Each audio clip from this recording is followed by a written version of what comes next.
कोटि कोटि नमन। श्री विचार सागर दर्पण की चौथी तरंग में शंकावादी को गुरुदेव ये बता रहे थे, उपाधि, जो उपाधि होती है वो उपाधि के कारण ये जीव अपने अंतःकरण के साथ मिलकर व्यवहार कर रहा होता है, और उपाधि उस साक्षी से, उस चेतन से असंग होती है। चाहे तो उसको उतार दो, चाहे पहन लो। अब इसके लिए कल गुरुदेव ने उदाहरण दिया था एक चश्मे का। अब जब हमें कुछ पढ़ना है तो चश्मा हम पहन लेते हैं, फिर पढ़कर हम उसको उतार के भी रख देते हैं। अब ऐसे दुपट्टे का भी उदाहरण लिया था। दुपट्टा ओढ़ा, बाहर गए तो ओढ़ लिया, आए तो उतार के रख दिया। अब जैसे एक ही दुपट्टा उपाधि भी है और उसका गुण विशेषण भी है। अब गुण विशेषण कैसे है? अगर दुपट्टा लाल रंग का है, अब वो लाल रंग उस दुपट्टे से हम असंग नहीं कर सकते, वो उसके साथ मिला हुआ है। अब यही गुरुदेव हमें कल बता रहे थे कि ऐसे ही जीव होता है, वह भी रंगों में डूबा ही रहता है, और जो अंतःकरण के गुणों में डूबा रहे वह जीव जो इससे असंग हो, इसको देखने वाला हो, वह साक्षी। असंग होकर हम किसी वस्तु को देख सकते हैं। सारी सृष्टि कैसी है? त्रिगुणात्मक है, गुण ही गुणों में बरत रही हैं, तभी तो सुख दुख हो रहा है, राग द्वेष हो रहा है। और जो संसारी हैं सारा दिन इसी को ही लपेटे रखते हैं। तो फिर जो चेतन है, जो साक्षी है, वो क्या करता है? वो असंग है, इनसे अलग है। वह हर परिस्थिति को, हर गुण को अपने से अलग करके देखता रहता है। कैसे देखेगा? दृष्टा भाव से ये दृश्य दिख रहा है, शरीर समेत सारा दृश्य है। मैं साक्षी हूँ, मैं दृष्टा हूँ, मैं कुटस्थ हूँ, मैं व्यापक हूँ, मैं विभु हूँ। वो इस हिसाब से देखता रहता है। अज्ञानी वह जीव, अब अज्ञानी किसको कहा? वह जीव तो अपने गुणों से ही नहीं बच सकता। अज्ञानी हर टाइम अपने गुणों से उलझा रहता है, अपने गुणों से भी, सामने वाले के गुणों से भी। अब वही गुरुदेव हमें बता रहे हैं कि है तो एक ही अंतःकरण, साक्षी की उपाधि है और जीव का विशेषण है। अब यहाँ तक कल किया था हमने। अब वही गुरुदेव कह रहे थे कि परिभाषा भी करते हैं इसकी। अब तभी तो हमें अब समझ में आ गया कि एक ही अंतःकरण साक्षी की उपाधि है। जब हम जीव भाव में होते हैं तो इसमें ओत प्रोत होते हैं, माने जीव का गुण वह अपने से अलग नहीं कर सकता, तो वही गुण उसका विशेषण होता है कि सत्वगुण वाला है, कि रजोगुण वाला है, कि तमोगुण वाला है। तो गुरुदेव जी हमें ये बताना चाह रही हैं कि जीव भाव के अंदर तीनों के तीनों गुण ओत प्रोत रहते हैं। है अनुभव हमें। कहाँ रहते हैं? जीव भाव के अंदर। हमें साक्षी में रहना है, बार बार जो सामने आए उसको देखना है। गुरुदेव जी अब देखो, अब वही शास्त्रीय भाषा में उपाधि की परिभाषा हमें बताने चले हैं। क्या है उसकी परिभाषा? जिस वस्तु का अपने आश्रय के स्वरूप में प्रवेश ना हो।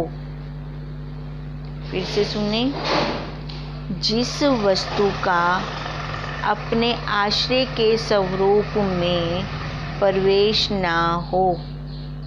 अब जैसे हमने उदाहरण लिया था कि हम चश्मे का उदाहरण लिया था ना, हम देखें कि चश्मे के हम आश्रय हैं, पर चश्मा हमारे अंदर प्रवेश नहीं कर सकता। अब चश्मा अब नहीं दिखाई देता तो चश्मा पहनते हैं, आश्रय देते हैं चश्मा को। कहीं हवा में तो नहीं लटका देते चश्मे को, आश्रय दे रही है ना चश्मे को। कान दे रहा है आश्रय, नाक दे रहा है, ये हमारा मुंह उस चश्मे को आश्रय दे रहा है। इतना तो हम सबको समझ में आता है। चश्मा सदा मेरे से असंग रहेगा। उपाधि उपहित में प्रवेश नहीं कर सकती। उपाधि क्या हो गई? वो चश्मा हमेशा मेरे से असंग रहेगा। अब चश्मे का आश्रय कौन है? मैं अपने आप को मैं कहूंगी या आप? मैं या आप जो पहनते हैं। और दूसरा उदाहरण अगर हम चुन्नी का लेते हैं तो चुन्नी कभी भी हमारे में प्रवेश नहीं कर सकती, भले ही हमारा शरीर ही उसका आश्रय है, क्योंकि हम दुपट्टा उतार के रख भी सकते हैं। वह सदा मेरे से असंग रहेगी। फिर जो असंग रहता है उसको क्या कहते हैं? उपाधि। जिस वस्तु का अपने आश्रय के स्वरूप में प्रवेश ना हो उसको हम क्या कहते हैं? उपाधि। ऐसे जैसे दुपट्टा हमारे अंदर प्रवेश नहीं कर सकता,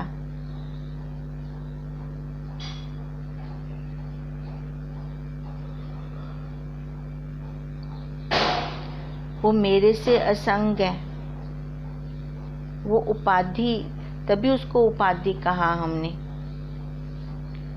अब पहली बात, उपाधि अपने आश्रय में प्रवेश नहीं करती और दूसरों से उसको अलग करके दिखाती है। अपने आश्रय को वो क्या करती है? दूसरों से भिन्न प्रवेश नहीं करती, अपने आश्रय को दूसरों से वो भिन्न करती है। कौन? उपाधि। भिन्न करके उसको जन्माती है, उसको हम क्या कहते हैं? उपाधि।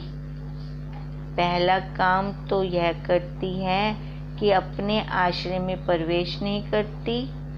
दूसरा काम यह करती है कि उसको अलग करके जन्माती है। अब ये दो काम हो गए। जैसे किसी ने लाल रंग का दुपट्टा पहन रखा है और वो सभा में बैठा है और हम उससे बहुत दूर हैं, हम उसको बुलाना चाह रहे हैं, तो हम क्या कहेंगे? बहन जी, जिसने लाल रंग का दुपट्टा डाल रखा है ना, उसको बुला दीजिए। ऐसा इशारा करके हम उसको बुलाते हैं। अब देखें, पूरी सभा में उस लाल दुपट्टे ने उनको अलग करके दिखा दिया। आ गई बात समझ में? या किसी ने लाल, नीला, काला चश्मा पहन रखा हो तो हम ये कहते हैं कि जिन्होंने लाल रंग का चश्मा पहन रखा है उनको बुला दीजिए। अब हम देखें कि चश्मा अपने आश्रय में प्रवेश नहीं करता, असंग तो कर दिया, पर आश्रय में तो प्रवेश नहीं किया। दूसरा यह वह अपने आश्रय को सबसे अलग करके दिखाता है, भिन्न करके दिखाता है। अब ये दो बातें हो गई। पहली कौन सी? एक तो स्वरूप में प्रवेश नहीं करता, दूसरा वह अपने से अलग करके दिखाता है। अब ये क्या था? ये किसकी परिभाषा है? उपाधि की। अब विशेषण क्या है? विशेषण अपने आश्रय में प्रवेश करता है। उपाधि में वो अपने आश्रय में प्रवेश नहीं करती। विशेषण अपने आश्रय में प्रवेश करता है। वही उदाहरण, वही मान लो लाल रंग का दुपट्टा है, तो लाल रंग को दुपट्टे ने आश्रय दिया। उस लाल रंग को किसने आश्रय दिया? दुपट्टे ने। जो उसको आश्रय देता है वह उसमें ओतप्रोत होता है।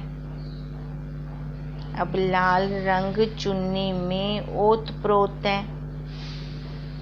उस चुन्नी ने लाल रंग को आश्रय दिया,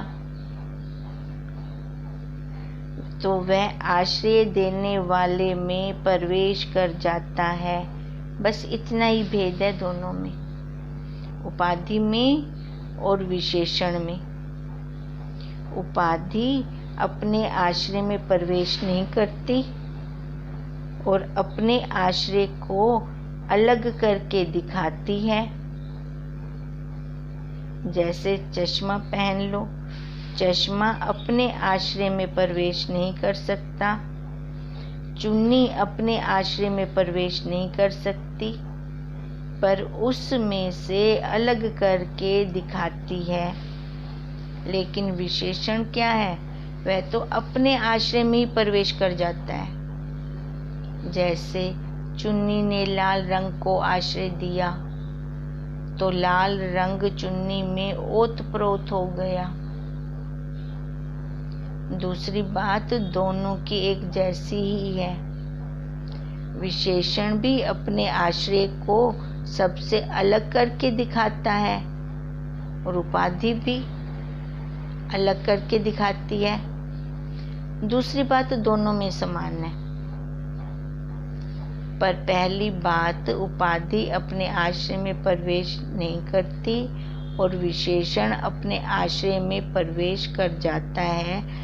यही पहली बात अलग अलग है। दूसरी बात दोनों की सेम है।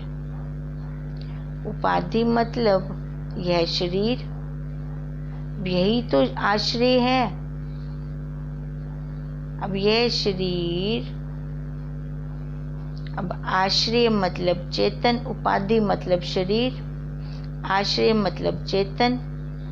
इसका मूल चेतन है, सत्य है ना? मूल पे जाए ना, मूल क्या है? वो चेतन, वो साक्षी और वो सत्य है। उद्दालक ऋषि ने श्वेत केतु को कहा है, हे सौम्य, जहाँ ये सारी सृष्टि लय होती है वह सत्य है। जहाँ सत्य है वह आत्मा है और वह तू है। देखो, उद्दालक ऋषि श्वेत केतु को कितनी सुंदर बात बोल रही हैं, कितने सुंदर शब्द कह रही हैं कि जहाँ पर सारी सृष्टि लय होती है वो सत्य है। सत्य में ही तो लय होती है सृष्टि। और जहाँ सत्य है वो क्या है? वो आत्मा है। और वो आत्मा कौन है? वो तू है। ये सारी सृष्टि उस चेतन के आश्रय है। ये चेतन की उपाधि है। चेतन में प्रवेश नहीं करती। हम सदा, मतलब हमारा आपा, अपना आपा शरीर से असंग है। उससे हम असंग रहते हैं, दिखता है हमें, भले अज्ञान काल में ना दिखे पर विचार काल में तो ये दिखा हमें।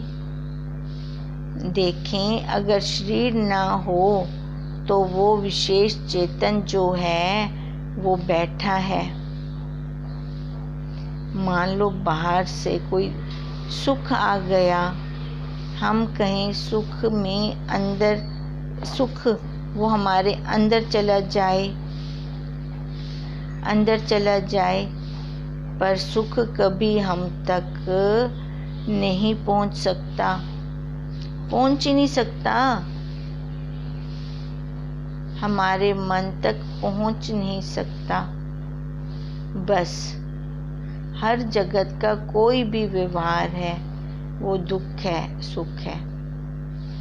जगत के व्यवहार में तो ये दोनों ही चल रहे हैं ना, दुख सुख, लेना है देना है।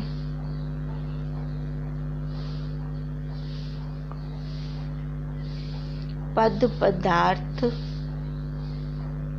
का जो सुख है या कोई विशेष योग्यता है वह कहाँ तक पहुँचती है? केवल मन तक, केवल बुद्धि तक। हम सदा उसके साक्षी रहते हैं। बाहर के जितनी भी योग्यता है, विशेषता है, वो कहाँ तक पहुँचती है? मन तक, बुद्धि तक। हम क्या रहे उसके साक्षी। हम देखा करेंगे तभी इस संसार से छूट पाएंगे। जब कभी परिस्थिति हमारे अनुकूल होती है तो बहुत अच्छा लगता है, तो हम कहते हैं आज मेरा मन बहुत खुश है। या जब परिस्थिति प्रतिकूल होती है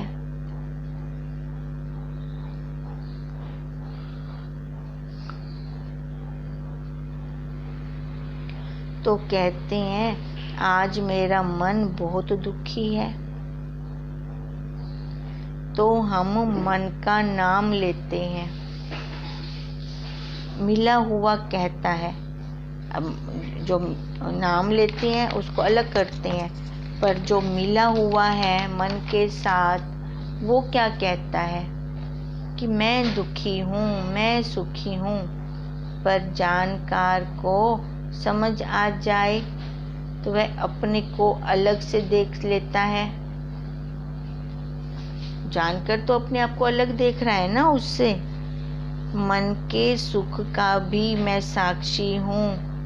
उपाधि की कोई योग्यता है बुद्धि में है, अगर उपाधि की कोई भी योग्यता तो उसका भी मैं साक्षी हूँ। ये किसकी स्थिति होती है? ज्ञानकार की, आत्मवेता की, तत्वदृष्टा की।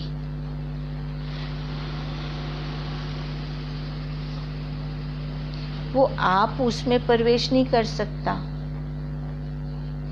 कोई भी वस्तु, इंद्रिय, कोई भी संसारिक वस्तु हमारे तक नहीं पहुंच सकती। हम दम लगा लें आज इसको देखने का, पूरा आज इसको अभ्यास करें, यही होमवर्क करें।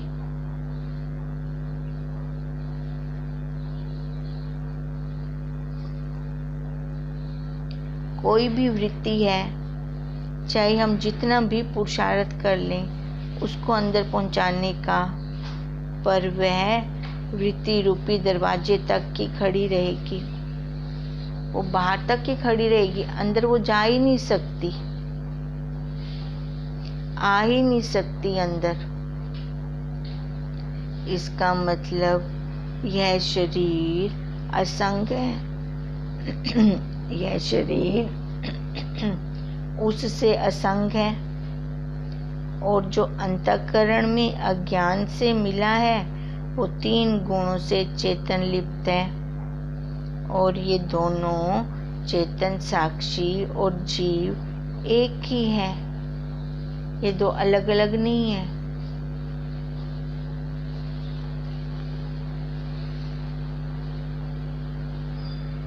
ज्ञान में वह चेतन साक्षी दिखता है और अज्ञान में वह चेतन किसी को आज तक साक्षी नहीं दिखा, जबकि है वही का वही। ज्ञान में तो दिखता है वही चेतन, पर अज्ञान में तो नहीं दिखता, है वो एक का एक।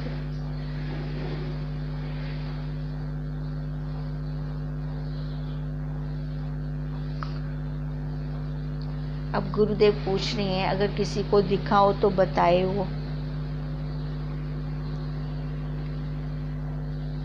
जबकि है वही का वही, दिखा हो तो बता दो। ऐसे गुरु की महानता के बखान करने के लिए हमारे पास कोई शब्द ही नहीं है।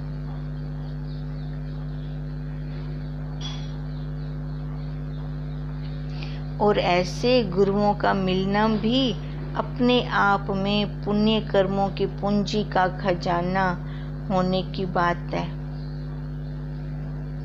इसको साधारण बात मत समझें। जो ज्ञान हमें गुरुदेव जी ने दिया है, ऐसे ज्ञान देने वाले गुरुदेव बहुत मुश्किल से मिलते हैं और हम इस मनुष्य शरीर का कोई मोल ही नहीं पा रहे, इसको ऐसे ही ख़त्म करी जा रहे हैं। गुरुदेव कहते हैं अब जाग जा, जाग जा, अब जाग सके तो जाग। ओम ओम तं नमामि हरिं परम, ओम तं नमामि हरिं परम,